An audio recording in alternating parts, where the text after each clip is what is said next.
Biochemic के student थे हैदराबाद के बायोकेमिकल के स्टूडेंट में, जब बायोकेमिकल के स्टूडेंट ने हैदराबाद में अपनी पढ़ाई पूरी करी तो हैदराबाद के मेयर को एक चिंता हुई कि हमारे यहाँ जो सीवर की पाइपलाइन है, वो सीवर की जो पाइपलाइन है बहुत ज़्यादा होती है, उससे मटेरियल जो है वो एवरीडे बहुत ज़्यादा प्रोड्यूस होता है। तो मटेरियल को डिसॉल्व करने के लिए उनके पास कोई स्पॉट या कोई चीज़ दिखाई नहीं दे रही थी। आप क्या सोचते हैं कोई क्या कर सकता है?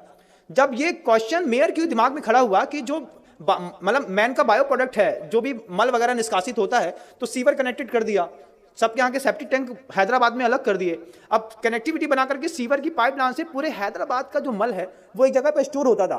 तो उसको खत्म करने के लिए क्या दिमाग कोई चलाएगा? तो बायोकेमिकल के स्टूडेंट ने उसमें लिक्विड क्लोरीन डाल करके उस पीले को व्हाइट कर दिया, और पीले को व्हाइट करने के बाद उसमें से उसकी स्मेल गायब कर दी।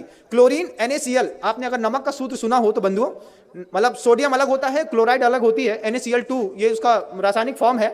और जहां हम रहते थे पहले HGM, वहां पे Hukumchand jute mill and industries, और मतलब नमक से क्लोरीन बनाने का प्रोसेस वहीं पे होता था।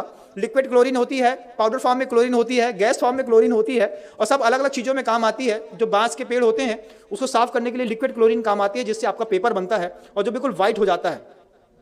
तो वो बायोकेमिकल के जो स्टूडेंट हैं, वो बायोकेमिकल के स्टूडेंट ने पूरे के पूरे जो मल हैदराबाद के बाहर इकट्ठा होता था उसमें क्लोरीन को डाल करके मिक्सअप करके पीले से व्हाइट कर दिया। फिर जो वो पूरा एक पेस्ट के रूप में था उसको ड्रायर में डाल करके सुखा दिया, उसका पाउडर फार्मिंग कर दी। और सबसे बड़ी बात तो ये है कि कानपुर की गुटखा फैक्ट्रियों में बेच करके, बड़ी बड़ी कंपनियों के गुटकों में पैक होकर के वो मल लोगों को पाउच में अंदर तक खिला दिया। ये ज्ञान के दुरुपयोग का युग है बंधुओं। आपको आश्चर्य होगा, लगता है ना कि हम जिस कंपनी का गुटखा खाते हैं ये तो बहुत फ्रेश है और बढ़िया है, जब आपको पता चले कि बायोकेमिक के स्टूडेंट की इतनी बड़ी करामात है कि उसने पूरे के पूरे मानव के बायो प्रोडक्ट को क्लोरीन डाल करके उसकी स्मेल हटा करके और उसको गुटके में मिला करके उसमें फ्रेग्रेंस मिला दिया।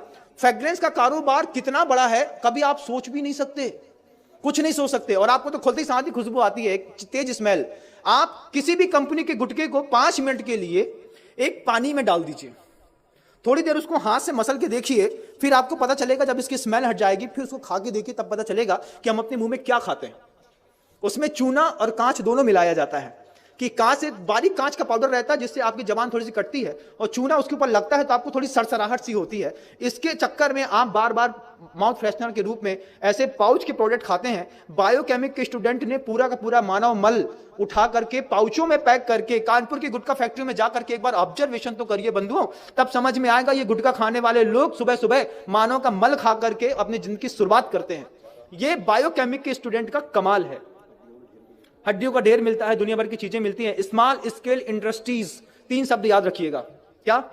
स्मॉल स्केल इंडस्ट्रीज, ये 3 शब्द याद रखेंगे तब आपको पता चलेगा कि स्मॉल स्केल इंडस्ट्रीज के चक्कर में कैसे यूरिया से, साबुन से, शैम्पू से दूध बनाते हैं, कैसे सड़ी हुई चीजों से अच्छी पिज्जा बर्गर बनाते हैं और आपको खिलाते हैं। जो हमारे यहाँ का व्यंजन ही नहीं था वो सब हम आप खा रहे हैं, वो सब कुछ कर रहे हैं।